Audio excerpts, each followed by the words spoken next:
വിജ്ഞാനകുതകിയായ വിദ്യാർത്ഥിയായിരുന്നു അബൂ ഹുറൈറ റളിയല്ലാഹു അൻഹു. തൻ്റെ മനഃപ്പാഠമാക്കുന്നതിലുള്ള പ്രയാസത്തെ പറയാൻ വേണ്ടിയിട്ടാണ് മുത്തുനബിയുടെ അടുക്കൽ അബൂ ഹുറൈറ തങ്ങൾ എത്തുന്നത്. അന്നത്തെ കാലഘട്ടത്തെ വിദ്യാർത്ഥികൾക്കിടയിൽ മനഃപ്പാഠമാക്കുക എന്നത് വളരെ പ്രചാരമുള്ളൊരു പ്രക്രിയയാണ്. മുത്തുനബിയും അതേറെ പ്രോത്സാഹിപ്പിച്ചിരുന്നു.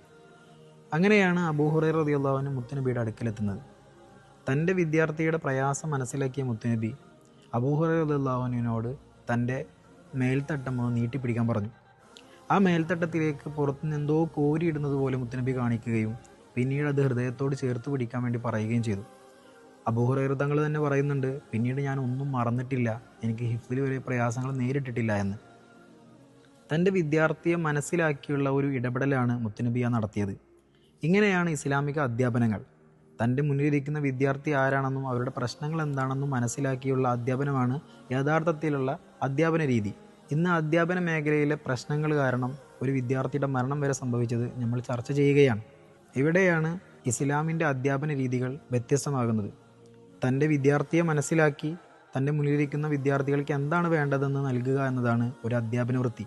അത് കേവലം ഒരു ജോലിയല്ലാതെ മനസ്സിലാക്കുകയും ഒരു തലമുറയെ സൃഷ്ടിച്ചെടുക്കാനുള്ള പ്രക്രിയയുമാണെന്ന് നമ്മൾ തിരിച്ചറിയണം. മുത്തുനബി സല്ലല്ലാഹു അലൈഹി വസല്ലം തങ്ങളിൽ ഇനിയും ലോകത്തിന് ഏറെ മാതൃകകളുണ്ട്.